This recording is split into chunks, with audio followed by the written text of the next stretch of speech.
Aí, ó, tá ali, ó, live. Estamos ao vivo no YouTube. Brincadeira, gente, não estamos. Pegou uma surpresa, né? Você falou isso, eu comecei a olhar aqui pro StreamYard, você não tava jogando pro canal, porque aqui é rolado. Dá uma conferida só por precaução, né? Vai que a gente tá lá no teu canal. Imagina. E eu tentando botar o celular na posição correta, que não consegui conectar no computador, eu falei, meu Deus do céu, tá começando. Tá ótimo. Tu tá na DC, Wanderson? Tá, né? Tô na DC, cara. Tava na correria, ele tava resolvendo um fechamentinho ali agora, por isso que atrasou um pouco. Não tinha migrado o computador pra outra sala. E daí tá o pessoal ali na gritaria, daí eu vim achar uma sala de reunião, mas o pessoal tá fazendo acompanhamento, aí acabei achando agora aqui na correria. Ah, tranquilo. Eu reconheci a decoração que eu fui aí... Quando foi? Início do ano passado que eu fui aí, né? Eu fiz aquela palestra. Sim, verdade, exatamente. Eu tava presente, inclusive. Sim, tu tava presente, a gente já trocou um monte de e-mail, a gente já conversou um monte por telefone e eu não sabia que era você, né? Pois é, não, a gente nunca... por isso que é bom fazer essas coisas, ou visita, pra conhecer a pessoa, vincular o nome à figura, né? Às vezes a gente tem um nome tão familiar e não sabe como é que a pessoa é fisicamente, né? Isso é o mal do comércio exterior, né? A gente não associa rosto nas pessoas, né? A gente conversa muito por e-mail, telefone e às vezes já tinha terminado a parada, já tinha ido embora e eu não sabia que era você. Eu fui saber que você era você por causa da Kallen, que aí, olha, a Kallen casou, a Kallen tá grávida de quem? Wanderson, né? Aí Wanderson, né? Não é um nome muito popular. Nome tão comum, né? Não é um nome popular. O Wanderson que conta pra mim desde sempre. Cara, eu acho que a primeira cotação que eu tive contigo foi lá em 2011, cara, ainda quando eu tava trabalhando numa trading company. Nossa senhora, aí eu não me recordo, mas é possível porque eu tô desde 2007, né? Então já é possível. Bem provável. Eu lembro de já cotar uns aéreos contigo, né? Sim. E depois eu saí de lá, continuei ainda cotando contigo por um bom tempo, né? Graças a Deus, isso aí que continue, né? Na verdade eu tô em outra vida agora, eu já não tô mais cotando tanto, né? Tô mais na parte de consultoria, mas... vai que precisa pra algum cliente aí, uma indicação.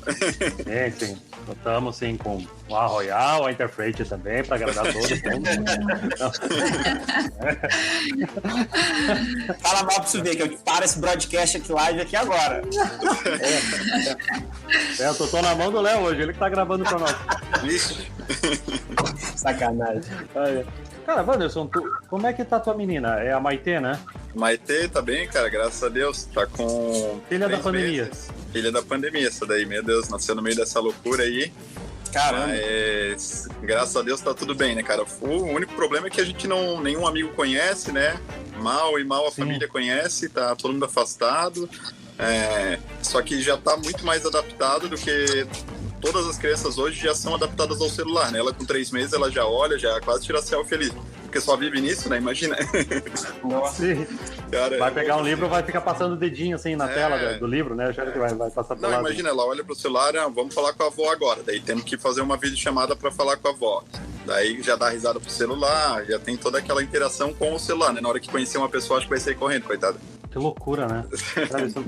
Loucura. Tipo, a quantidade de seres humanos que ela conhece, tipo, se limita aos pais, quase. Sim, basicamente os pais e avós, né? Basicamente, só que os avós ainda com uma restrição aí de, sei lá, uma vez a cada 15 dias ou até mais. Tem uma restrição especial para recém-nascidos? Como é que é? Cara, na verdade, a ideia da restrição é para todos, assim, né? Então, como os meus sim, mas tem um a mais, assim, para um recém-nascido? A princípio falam que para crianças é mais leve, né? Só que como os meus pais e os pais da Kallen são do grupo de risco, a gente tenta evitar ao máximo, porque às vezes eu, que tô aqui no convívio, posso ter alguma coisa, a Maitê não apresentou nenhum sintoma, mas eu posso acabar transmitindo para eles, né? Então a gente acaba tentando evitar por conta deles. Entendi. Que bom. Que bom que tá indo tudo bem, tá tudo certo, e a Maitê veio com saúde. Já aproveita e deixo um beijão pra Kallen, que eu conheço a Kallen desde a época do colégio. Então, pode tudo de bom pra ela também. Fechou. Eu sou o Jonas Vieira. Eu sou o Leonardo Schmidt. Eu sou a Vanderessa Dauer. Eu sou o Wanderson Schneider Broca. E vamos conhecer a carreira de Inside Sales no comércio exterior.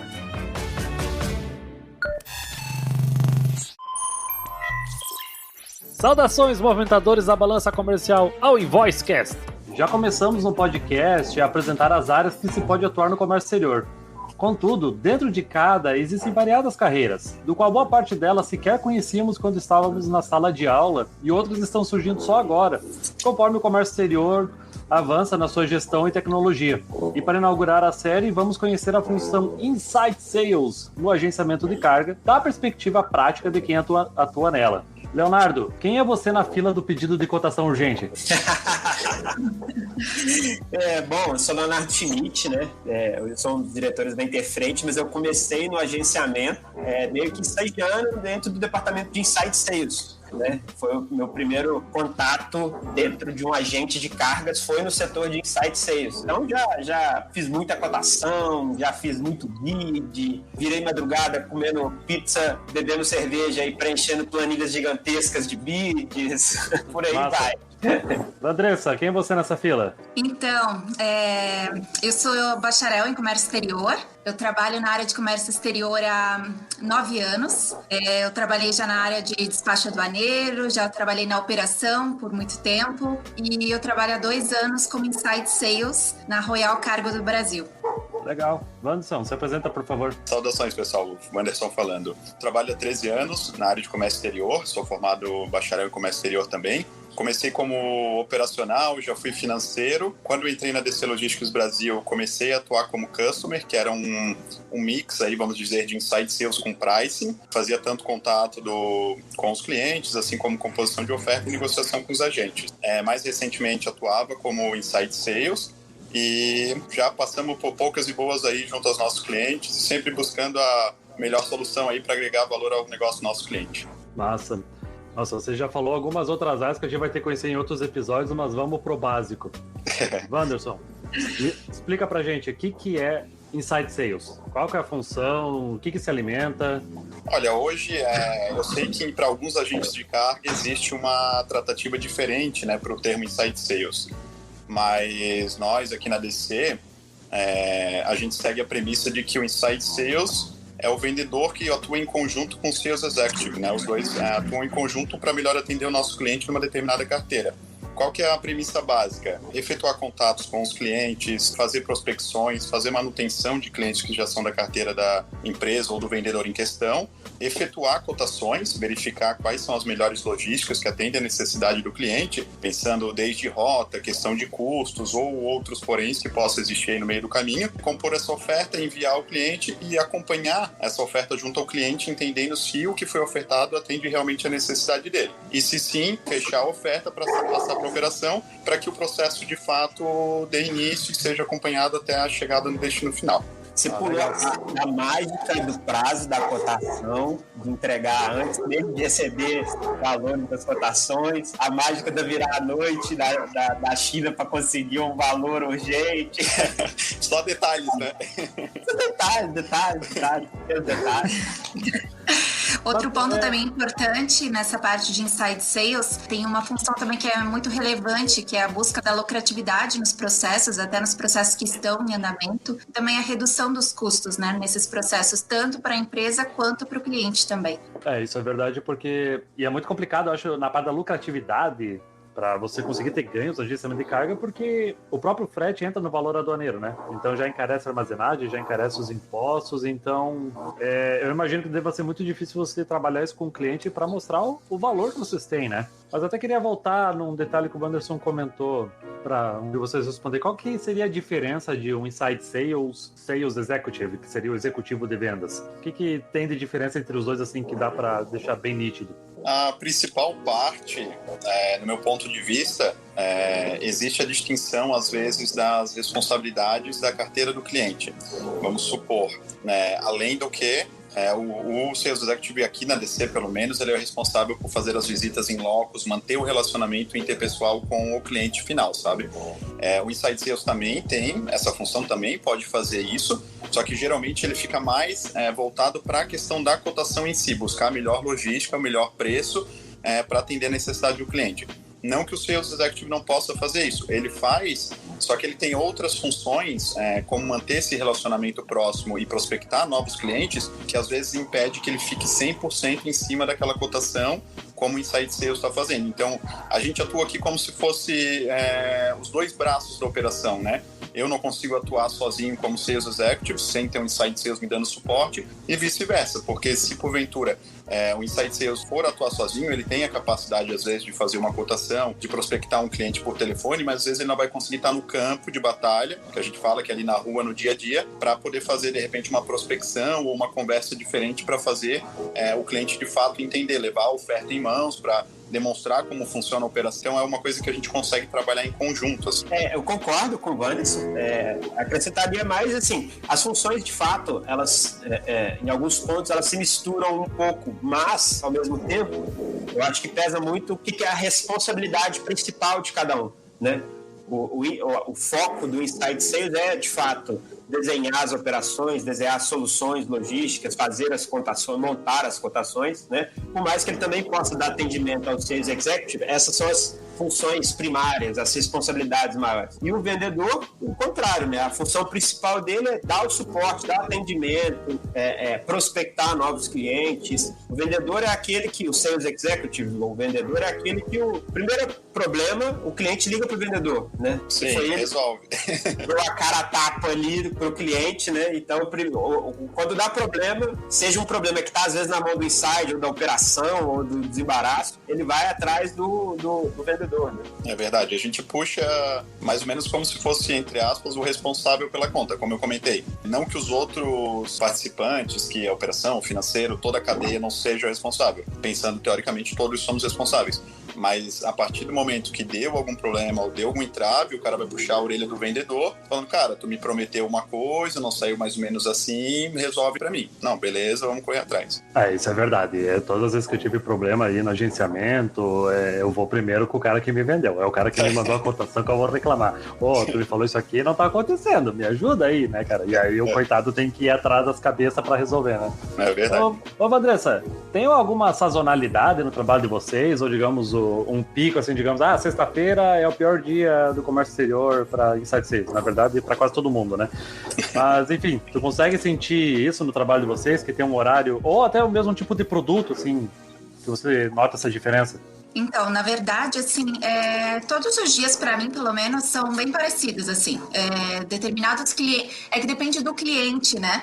Tem cliente que busca, assim, frete no início do mês, cliente que busca frete quinzenalmente, mas o pico, assim, do meu serviço é mais na troca do frete, né? O frete, ele é vendido pelos armadores quinzenalmente, geralmente. Uhum. Então, nessa troca do frete, onde eu tenho mais um trabalho um pouco maior, porque é onde eu vou fazer o ajuste do frete para o cliente, quando eu vou ter as revisões dos processos que estão em andamento. Então, é nesse período que eu vou ter um pouquinho mais de trabalho, digamos assim. Aproveitando já a sua menção, como é que vocês se relacionam muito com armadores, NVOCC e companhias aéreas, ou isso fica a cargo de outro departamento? Na verdade, não, Jonas. Essa função fica a cargo do departamento de pricing, tá? Normalmente. O pricing, ele é o setor que vai ficar responsável pelas negociações com os armadores, com os co-loaders, né? Com as companhias aéreas. Ou eles que vão fazer toda essa negociação de frete e repassar para os insides e para os comerciais externos, para então a gente conseguir fazer a venda. Ou quando a gente também tem alguma negociação, uma demanda, um volume um pouquinho maior de determinado cliente, a gente volta com o pricing e eles vão atrás de um frete mais competitivo mediante o volume do cliente. Entendi. Então teremos ainda mais um departamento para conhecer. É verdade, sim, né? Quando a gente recebe uma cotação, a gente fala, não tá muito bom isso aqui não. Aí vocês respondem, a gente vai ver com o pricing o que é que tá acontecendo, né? Então, sim. Então, seria o executivo de vendas, o pricing, os departamentos que vocês mais conversam. Tem mais algum outro, Léo? A operação, né? Com certeza. O Inside, a gente começou falando justamente de criar soluções, entregar para o cliente, cotar, fechou, sucesso. O Inside é aquele que vai botar aquela bola ali na marca do pênalti, bonitinha, né? Pro operacional botar para dentro do gol. Porque se o Inside Sales não fizer uma passagem de bastão bem feita, já é o nascimento, geralmente, de um problema que vai acontecer na operação. Eu queria aproveitar só um pouquinho as outras perguntas que você tinha feito para comentar em termos de sazonalidade, né? Primeira questão. Bom, eu, pelo menos, na minha experiência em pricing, em Inside Sales e acompanhando também o time hoje, eu vejo ainda uma sazonalidade, mas é sazonalidade completamente randômica. Tem, claro... É o caos, não é sazonal, é o caos. Não é sazonal, é o caos. aquele dia que todo mundo quer cotação, que quer resolver problemas ao mesmo tempo. A gente tem um foco muito em carga aérea, em carga urgente, dar solução. Então, assim, direto às vezes tá estável, tá aquela correria do dia a dia, mas acontece de todo mundo precisar de cotação ao mesmo tempo, né? E quando começa da tarde, assim, antes de um feriado, né? Feriado, aquela sexta-feira que toda sexta-feira é 13 no comércio exterior, né? Aquela semana que você já está com um monte de cotação e aparece aquele bid lindo para você responder com 3, 4 dias de prazo, que tem uma tabela com um monte de colunas e itens e informações que você vai ter que buscar mundo afora e às vezes ter que explicar para o agente por que aquele cliente importante quer tantas informações que ele não precisa passar no dia a dia. Massa. Eu tô aqui hoje com 3 convidados que são de agências de carga grandes, já com bastante tradição no comércio exterior. Então, vamos ver se vocês conseguem me ajudar nessa dúvida. Eu acredito que agências de carga menores, eles não vão ter uma pessoa dedicada apenas ao Inside Sales, até como o Wanderson comentou, né? Então, às vezes pode ser uma função que o cara tem que agregar, além de ser vendedor e ser pricing. Isso acontece? Pode ser o Acontece. Sim, acontece com bastante frequência. Geralmente, como a DC, no caso, já é uma empresa maior, a gente já consegue segmentar bastante as responsabilidades de cada um, né? Mas já trabalhei em agentes menores, até quando eu comecei, por exemplo, nós éramos em 6 no escritório. Então, eu cuidava desde a parte, fazia a solicitação de booking junto ao armador, fazia o acompanhamento, fazia a operação, fazia o follow dos processos, e ao finalizar o processo, o cliente ainda pagava e eu ainda cobrava a fatura, fazia o financeiro. Então era o processo do início ao fim, tinha que acompanhar toda a operação de fato. Comercial, operacional, financeiro, exatamente. Contas a pagar. Só faltava ir no armador tirar o BL. Nossa. Mas eu já vi esse tipo de, não tanto assim, claro, mas inside sales com sales executive, essa mescla de funções em agentes de carga grandes também, em multinacionais que usam às vezes como estratégia. Tudo bem que às vezes em escritórios menores, né, mas até os grandes também fazendo uso, seja por estratégia, seja por, sei lá, mas já vi também, não só em pequenos. Aqui na DC, quando eu comecei, tudo bem que já faz 10 anos isso. Dólar 2,25, bons tempos. Menos até, né? Em 2012 eu lembro que eu paguei dólar 1,60. Meu Deus do céu, tempo bom. Mas a gente fazia também, era o Inside Sales junto com o Pricing, que a gente chamava de Customer, né? E o Inside Sales era junto com o Sales Executive. Então, na verdade, o Sales fazia tanto a visita como fazia parte do Inside Sales internamente. Pricing não existia, a gente fazia esse intermédio junto ao Inside para poder fazer o contato com o cliente e cotar junto à origem também. São outros momentos, né? Mas eu acho que dependendo da situação, dependendo do momento, é possível ir encaixando a necessidade, sim. Aqui na Royal, Jonas, na verdade na Royal, né, onde eu trabalho, as funções elas são divididas por departamento mesmo. Então tem o departamento de Inside Sales, o departamento de vendas externas, de Price, então é bem dividido. Eu já passei pela parte da operação em outra empresa, então acho importante assim também, tem o lado positivo da pessoa fazer todo o trâmite, né, conhecer, saber o que está vendendo. Não é uma questão primordial para ser um Inside Sales, mas é importante também conhecer outros setores, ou até quando não tem a oportunidade de trabalhar na área, sentar do lado de um colega, entender o que ele faz para poder vender melhor. Eu acredito que isso só tem a ganhar. Sim, isso com certeza é muito importante, né? A gente não pode ficar na nossa bolha de se preocupar só com o nosso trabalho e não ter empatia de saber como é que funciona para os outros, né? Isso inclusive para os clientes. Só aproveitar o gancho em cima do que a Andressa falou, eu concordo plenamente com essa questão de conhecer a operação, e cada vez mais, ainda mais hoje em dia, fora todas as habilidades que um vendedor, seja externo, como Sales Executive, ou interno, como Inside Sales, ele precisa conhecer a operação para resolver o problema do cliente. Então, quanto mais você consegue resolver o problema do cliente, maior o teu sucesso, né? A tua pergunta lá de trás, né? O teu comentário de como que o agente de carga agrega valor nesse mundo cada vez mais competitivo e de margens menores, é justamente isso. Conseguindo, às vezes, uma solução em que vai resolver o problema do cliente e, no final, ele vai economizar dinheiro e você ainda vai ter uma margem de lucro para a empresa, né? Porque filantropia, né? No final do dia, todo mundo tem que pagar o salário, receber, pagar as contas, não tem jeito. A gente já conheceu bem como é que é o trabalho do Inside Sales, como é que é o dia a dia, com quem se relaciona e a função. Provavelmente já tivemos interessados, principalmente quem tem mais esse perfil de vendedor, né? Então, acho que eu acabei respondendo a minha pergunta que eu ia fazer para vocês, mas, por favor, me ajudem. Qual o perfil de pessoa para gostar de Inside Sales? Na verdade, assim, não tem um perfil certo, né? Ou não. Tem muita coisa que a gente consegue desenvolver durante o percurso. Mas, assim, é ideal que a pessoa que trabalhe com Inside Sales seja persistente, transparente com o cliente, né? Até hoje a gente está com uma situação de poucos espaços com os armadores na importação marítima, então é muito importante a gente sempre manter o cliente bem informado sobre isso, não tá vendendo um frete que amanhã depois não vai embarcar, né? Então sempre ser bem transparente com o cliente, comunicar a ele como que tá o mercado, ser proativo, né? E também ser analítico, saber ler os dados do cliente. Tem muitos clientes que cotam com a empresa, assim, diferentes modais e só fecham um modal com o agente de cargas. Por que ele não está fechando o outro modal com a gente? O que a gente precisa mudar? O que a gente precisa reduzir custos? O que é exatamente? A gente precisa entender por que ele não está fechando tal modal para encontrar oportunidades. Então, essa parte de ser analítico também é importante nessa função. Eu concordo, porque quando eu estava mais atuante na importação, era comum, assim, que eu via agentes de carga conseguindo fácil, por exemplo, um marítimo, um FCL ou um LCL tinham dificuldades no aéreo. E aí isso mudava de situação quando era outro continente, né? Aí, claro, né? Somente no Incoterms X-Works, então a gente sentia muito essa diferença, né? Então, claro, não é só questão de valor, né? Às vezes era a própria operação sendo mais vantajosa com certos agentes de carga, né? Então tem que fazer também esse estudo, né? Para entender o que está de errado ou o que precisa melhorar, né?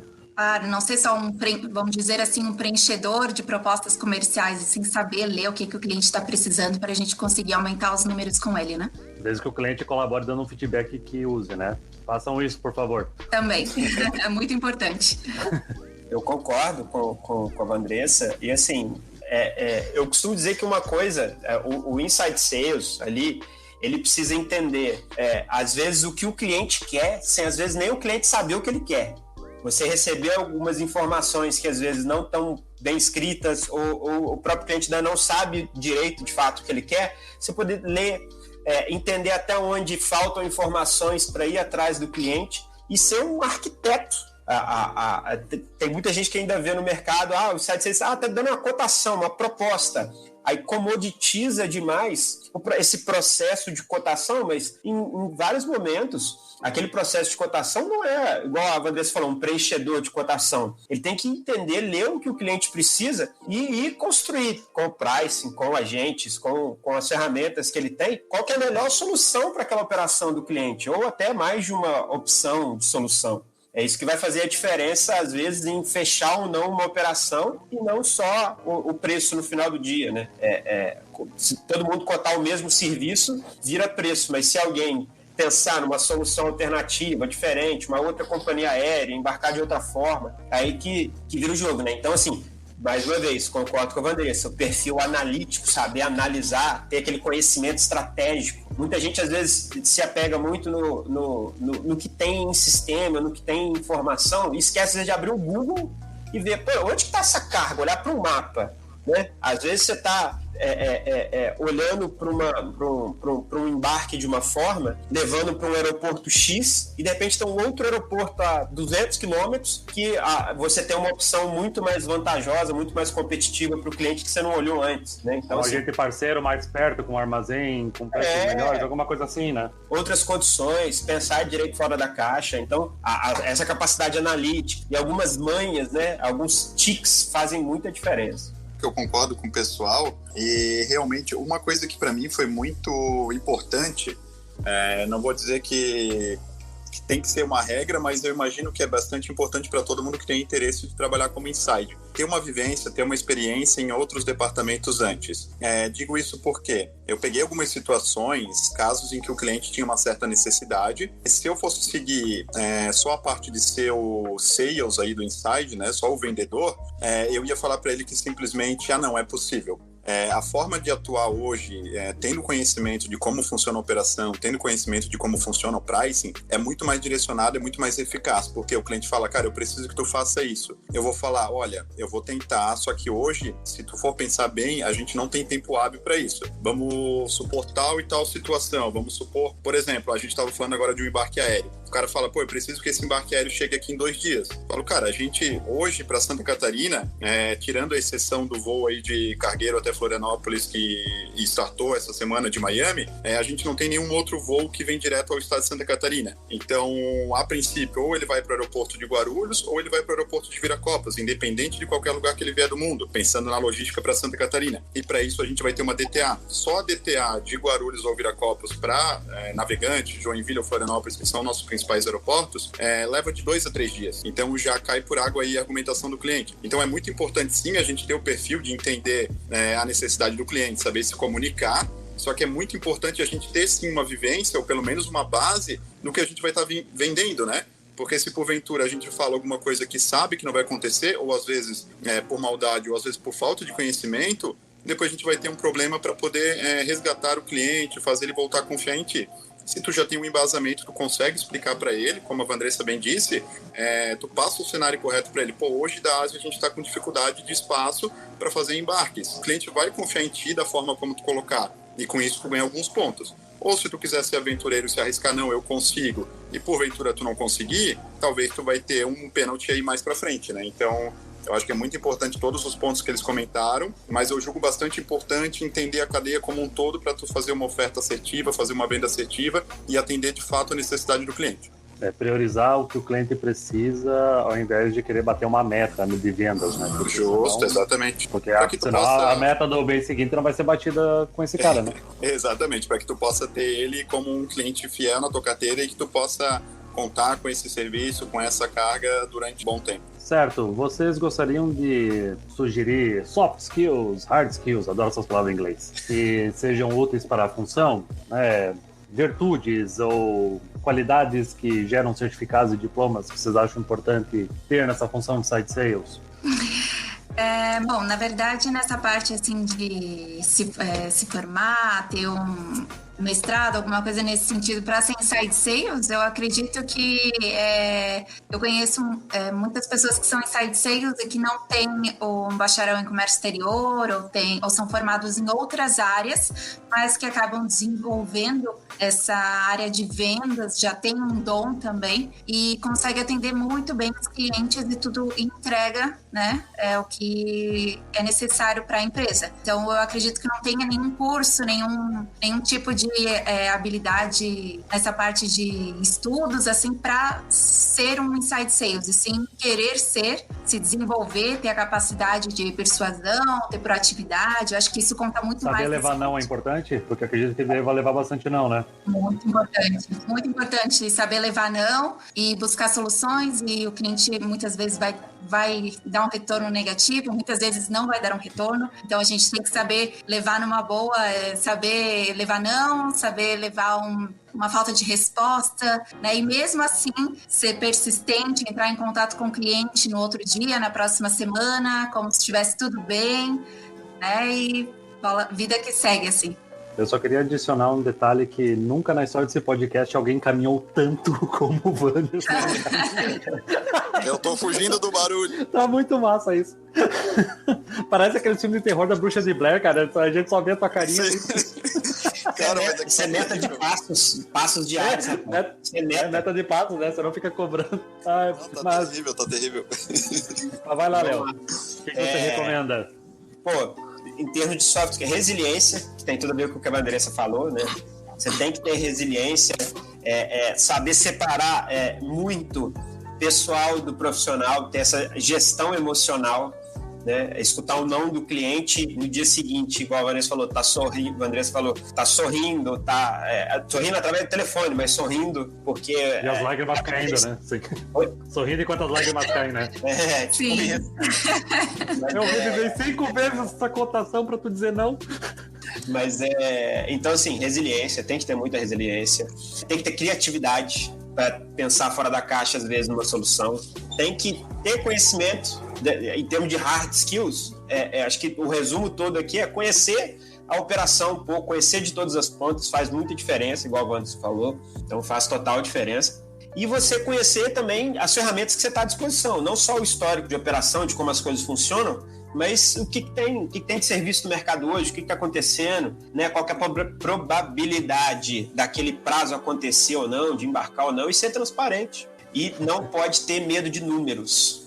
É uma coisa que eu acrescento, porque por mais que não seja uma função, tem que ter um monte de planilha, isso, aquilo, não. Você vai lidar com o sistema, você vai lidar com planilha, você vai lidar com qualquer coisa, mas você não pode ter medo de números para olhar, às vezes, uma cotação que tem várias taxas, valores, moedas, e poder olhar para aquilo e saber o que você está fazendo, saber fazer uma conferência, saber entender se, às vezes, o pricing te passou uma coisa errada, saber julgar aquilo ali. Então, quando você começa a ter medo de números, não ter um conforto ali para uma coisa boba de calcular uma cubagem, o que eu já vi de gente dentro de inside sales, pricing, comercial, não saber, às vezes, pegar um packing list e calcular uma cubagem com segurança, né? Então, assim, faz uma diferença no dia a dia do trabalho. É verdade.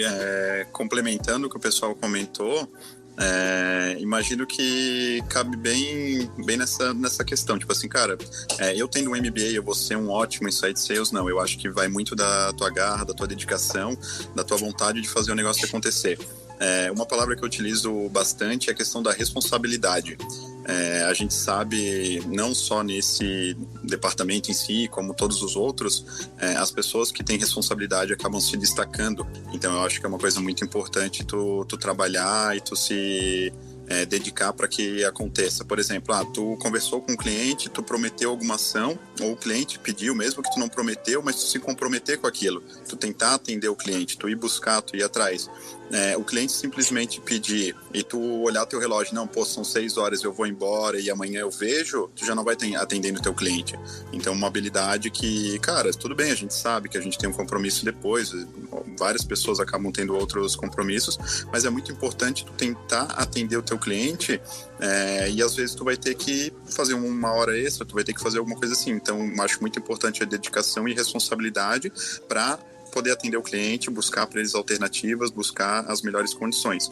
Tudo isso complementando ao que o pessoal já falou, que o Leonardo falou, que a Vanessa falou, eu acho que seria o mais importante aí para poder atuar bem e, claro, gostar de se comunicar, né? Porque é o que tu mais vai fazer ao longo do dia aí, seja através de ligações ou de e-mail, né? Através dos contatos aí com o cliente, né? Então, buscar ser simpático para tentar agradar eles, e eu acho que é isso. Eu acho legal você comentar que um MBA e um bacharel não vai te fazer um inside sales de sucesso. Na verdade, em qualquer área de comércio exterior, só o diploma não vai te fazer um profissional de comércio exterior de sucesso, né? E outra coisa, né? Eu não sei quanto ao Léo, a Vanessa e o Wanderson devem ter estudado na mesma faculdade que eu, né? Cara, a gente não aprendeu a ser vendedor lá. A gente não teve uma aula de vendas, como prospectar, o que é um funil de vendas. Cara, a gente não teve esse contato com esse tipo de profissão. Vale mal alguma coisa de marketing. Né? Então, longe, né? Longe disso ainda, né, cara? Exato. Um abraço à nossa universidade. Estamos aí criticando, mas beleza. Comércio exterior a gente aprende no dia a dia. Exato. Né? Sim. Comércio exterior. Não estamos desmerecendo o bacharel, né? A gente aprende no dia a dia, uma experiência. Não desmerecendo o curso, nada, mas assim, a gente aprende mesmo vivenciando, trabalhando, né? Botando a mão na massa. O curso em si é muito bom, só que a partir do momento que tu começa a vivenciar, tu vai aprender na prática. Eu acho que é onde realmente tu aprende, né? No acerto e no erro. Por exemplo, a gente teve na aula, né, de comércio exterior, alguma das matérias agora não me recordo, mas os detalhes sobre Incoterms, por exemplo, que é uma premissa básica do comércio exterior. Cara, quando eu cheguei para ler uma invoice, um packing list que tinha um Ex-Works, no primeiro momento eu falei, cara, o que é isso mesmo? Não lembro. Eu lembro que eu tive aula, mas eu não lembro. Você viu o FOB Fábrica, um invoice FOB Fábrica? Isso é incrível. Isso é incrível. O FOB aéreo. FOB aéreo existe bastante, tá, pessoal? Pois é. Apesar das sátiras aí que existem no comércio exterior, o FOB aéreo é muito comum. Não, é muito comum na China, né? Fábrica nos Estados Unidos. Sim.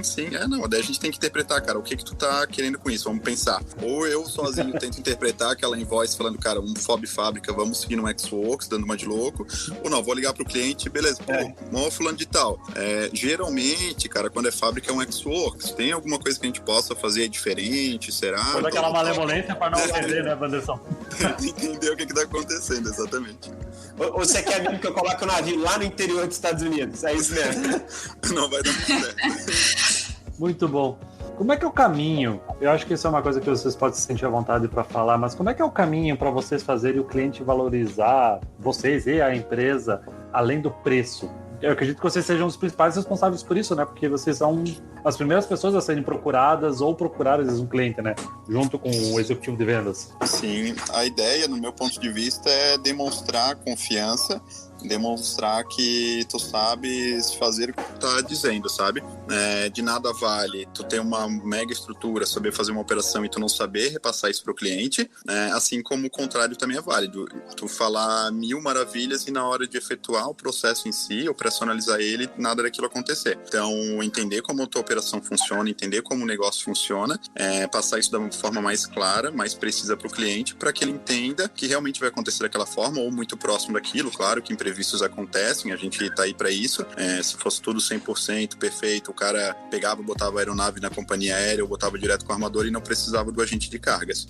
Então a gente vem para complementar, para de repente fazer uma logística diferenciada, para buscar agregar um serviço de repente de coleta, talvez uma logística diferenciada na origem ou no destino, se for o caso, e passar isso para o cliente da forma mais clara e que ele tenha confiança naquilo que tu está dizendo. E daí com isso tu consegue fazer com que o processo de fato seja fechado e a operação inicie. Não se limitar só à logística do frete internacional, né? Não, né? Porque só preço é preço, qualquer coisa. Não adianta eu falar assim, eu tenho o mais barato, e daí o resto, e o todo. Tu quer o mais barato ou tu quer que o negócio aconteça? Pode ser que exista um serviço bom barato, claro que pode ser, a gente busca isso para o nosso cliente diariamente. Agora, eu só te ofertar, vou botar aí numa, sei lá, uma aeronave X, que eu sei que vai dar problema com a companhia tal, porque eles estão com um embargo, sei lá. Uma coisa nesse sentido. Cara, eu só vou passar o preço, na hora de operacionalizar isso vai parar, vai travar, entendeu? Então não é o que o cliente quer. Ele precisa sim de um preço competitivo, mas ele precisa que a mercadoria que ele comprou chegue para ele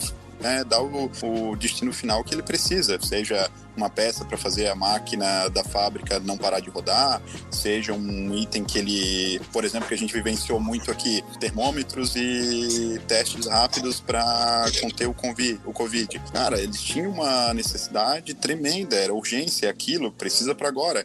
O que tu pode me ofertar de melhor nesse momento? Qual que era o argumento? Cara, nesse momento de pandemia, muitas das companhias pararam de efetuar voos, não estão mais em operação. As que a gente tem em mãos hoje são essa, não é uma particularidade da DC, isso é do mercado como um todo, e eu posso te ofertar tal frete. Putz, mas esse frete tá muito caro, eu costumava pagar X, tá 5X. Como é que tá isso? É o que tem no momento, é o que eu posso te atender. Se eu te prometer alguma coisa abaixo disso, diferente, pode ser que não atenda a tua necessidade, tua mercadoria vai chegar daqui a X semanas que não vai atender mais a tua necessidade urgente, sabe? Então tentar entender isso, aliado, claro, sempre ao melhor preço. Né? Confiança, então. É isso, né, Léo? Além de preço bom e barato, como o Wanderson disse. Cara, sempre vai ter alguém para oferecer mais barato. Então, quando você se diferencia pelo preço, você nunca está seguro, você nunca tem um cliente fidelizado. Porque mais barato sempre tem alguém para oferecer, né? Então, assim, eu acho que isso ponto como passar a percepção ao cliente para ele valorizar além do preço. O primeiro ponto que eu acho é que o Inside Sales é uma parte nesse processo, mas ele não faz tudo sozinho. Se o Inside Sales fizer um puta trabalho, for perfeito, fantástico, inovador, criativo, mas depois a operação não entregar, não adianta nada. A execução não está na mão do Inside. Então, assim, o conjunto tem que funcionar muito bem. Desde a cotação... E a gente reclama com o Inside ainda, né? Quando acontece, né? Ou com o vendedor, né? Normalmente com o vendedor. Então, assim, ele é uma peça nessa engrenagem. Mas onde que ele pode se diferenciar, dar bastante, agregar bastante nesse processo? Volto na mesma frase. Resolver problemas do cliente. Como o caso que o Wanderson citou. É uma carga mega urgente. É virar para ele e falar assim, olha, tem essas 5 opções aqui, às vezes, de frete aéreo. Só que a opção de 1 a 4 pode até ser mais barata, mas essa aqui é a única que não tem DTA em Guarulhos, que sua carga, de fato, tem chance de chegar. Por mais que essas outras aqui podem até falar que transit time de 2 a 5 dias, dependendo da rota, dependendo de tudo, que seja, não vai ser 2. É virar pro cara e falar, não vai ser 2. Você precisa que chegue? Tem que ser esse aqui mesmo. Tem situação que é assim, e você virar e falar, ser sincero e óbvio. Aí você vai dar mais chance da operação depois entregar o que você prometeu E depois o cliente falou assim, realmente, ele me deu uma opção mais cara, mas ele foi categórico, me explicou, eu escolhi e deu certo. Porque é resolver problema. O resto cabe mais a operação, não adianta. A operação segurança, né? É aquilo que a gente conversou na live, né, Léo? É você passar segurança. Quando eu tô pagando por algo, mas aquilo tá sendo entregue como foi cotado, com segurança, sem nenhum tipo de surpresa que poderia ter sido evitada. Eu acho que é isso que a gente busca no final das contas, né? Quando o cliente vai aceita aos poucos pagar um pouquinho mais caro para ter segurança, porque se tiver algum entrave no caminho, não adianta, porque vão ter custos de fábrica ou qualquer outros custos de contrato que às vezes o cliente tem aqui no Brasil ou no exterior para entregar a carga a tempo. Então, eu acredito que seja essa parte da confiança. Jonas, eu tenho também algumas coisas aqui para complementar a tua pergunta sobre fidelizar, né, o cliente. Eu acho que um ponto bem importante é a gente descobrir qual é a melhor forma de se comunicar com o cliente, né? Tem clientes em clientes, perfis diferentes, e a gente aprende qual é a melhor forma de se comunicar com os clientes, primeiro errando, né? Tem clientes que gostam de se comunicar através do telefone, tem cliente que gosta de se comunicar através do Skype, WhatsApp, e-mail. Parece até um pouco bobo, mas eu sinto que isso é bem importante, assim, no relacionamento com o cliente. Tem cliente que você vai ligar e ele não vai te atender, e se você mandar um e-mail, ele vai te responder de imediato, né? Porque a gente vai dar um tempo, vai ser no tempo do cliente. Então, o pessoal também chucro, né? Que não quer contato ao vivo. Tem gente que prefere por e-mail, ou tá muito atarefado durante o dia, às vezes é uma pessoa que liga, que conversa muito, né? E a pessoa que vai receber a ligação não pode tá perdendo muito esse tempo, então um e-mail, nesse sentido, acaba sendo um pouco mais rápido.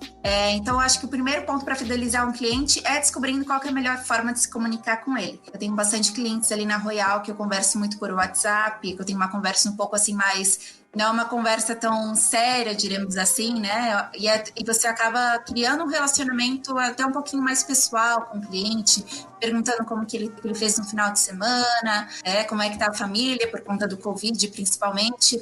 Se mostrar interessado, né? E realmente saber como que o cliente tá. Então, além do profissional, é buscar um pouquinho dessa parte pessoal, sempre com limites, claro, dependendo do cliente, mas tentando entender, buscar um pouquinho desse lado pessoal, assim, com o cliente. É muito importante também, além dessa parte da comunicação, fazer uma pré-vendas e um pós-vendas para manter o cliente na casa. Pré-vendas, que eu digo, é quando o cliente não está mais voltando, então é ligar para ele, se manter em contato com o cliente, ele não está cotando, trazer a conta para casa, né? E o pós-vendas, aliás, até mais um ponto ali do pré-vendas, o cliente gosta muito, assim, tem alguns clientes que gostam de ser mimados, diremos assim, né? Então, assim, se você não ligar mais para ele ou não sentir falta da cotação dele, para que ele vai te mandar uma cotação se outro agente está ligando e buscando as cotações desse cliente? Então, saber que ele está fazendo falta. E o pós-vendas também é muito importante para saber se o que você vendeu, de fato, está sendo bem feito, né? Se a operação está atendendo bem a pessoa, se correu tudo bem no embarque, e assim angariar mais embarques aí para a empresa e um serviço de qualidade. Concordo 100% com essa questão da comunicação. Cada um tem um clientes que vocês precisam se comunicar através de dancinhas pelo TikTok ou não chegou nesse nível ainda? Ainda não. Quem sabe? Ainda não, mas tá impossível. Mas até Instagram já rolou já. Sim. Não, a gente tem uma coisa que eu tava até conversando, inclusive, com o pessoal recentemente, é esse ponto aí. É que eu vejo, né, não sei se é exatamente em 100% dos casos, mas fiz uma distinção até por questão de gerações. Clientes que são um pouco mais velhos ou têm uma idade um pouco mais avançada. Fala velho, vai. Pois é, uma idade mais avançada, mais experiente. Mais tradicionais. Gostam bastante do contato face a face, gostam muito de um contato telefônico, gostam muito de trabalhar assim. Vai mudando as gerações, o pessoal vai gostando mais do e-mail. E da geração mais recente, que está entrando aí no mercado de trabalho agora, o pessoal com 18 18, 20 anos, eles gostam muito das redes sociais, seja Instagram, seja WhatsApp. Então a gente vai se adaptando mais ou menos com as necessidades de cada cliente. Claro, não que isso seja uma regra, né? Mas a gente vai entendendo mais ou menos isso conforme vai tratando com eles. E o negócio é o quê? Cara, se tu tens essa necessidade, por que a gente não vai te atender assim? Não tem problema algum, a gente tem que se adaptar à necessidade do cliente e atender ele da melhor forma de qualquer jeito, seja e-mail, telefone, visitas ou Skype, WhatsApp, né, o que for necessário. Sim. E o próprio trabalho de comércio exterior, a gente se relaciona com um monte de gente por muito tempo, né? Tô contando hoje com vocês, fechou, não fechou, beleza, no outro dia estamos conversando de novo, e aí operacional a gente às vezes fica por 2, 3 meses trabalhando num único processo. Claro que vai rolando essa comunicação, né? Vai rolando vai virando uma amizade. Não adianta, vai virando uma amizade. Claro que a gente sabe separar trabalho das piadas e tudo mais, mas, cara, eu acho muito normal esse relacionamento, e às vezes é pro bem ou por mal, né? Que às vezes vem um cliente ali, te descasca, fala umas verdades, tu vai lá ter que chorar escondido, e uma hora depois ele tá te ligando de novo pra contar outra coisa, não tem que fazer conta, tá tudo certo, né? Tá tudo bem. Tá tudo bem, né? Tipo, então, beleza, não, mas mais é uma verdade. Coisa. Tem alguns clientes aí que a gente vai tendo tanto relacionamento aí que acaba até criando uma amizade e acaba virando depois no fim um amigo, né? Não vira só um cliente, né? Ah, sim. Eu e o Wander somos um belo exemplo disso, né, cara? Tô cotando contigo pelo menos desde 2011 que eu sei e, cara, pô, a gente nunca trocou uma cerveja juntos, a gente tem um carinho, né? Uma relação saudável. Fica uma relação saudável, claro. E é isso aí. Exatamente.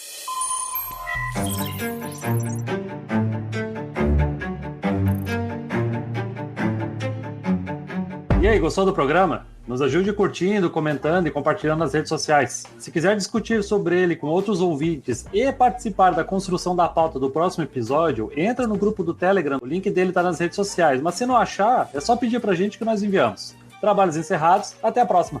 Abraço pra você, Jonas, obrigado. Valeu. Obrigada pelo convite, Jonas.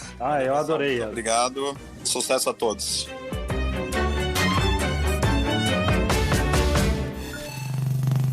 Esse podcast foi um oferecimento das empresas TTL Brasil, Você Global e Taglog Armazéns Gerais, movimentando o seu mundo.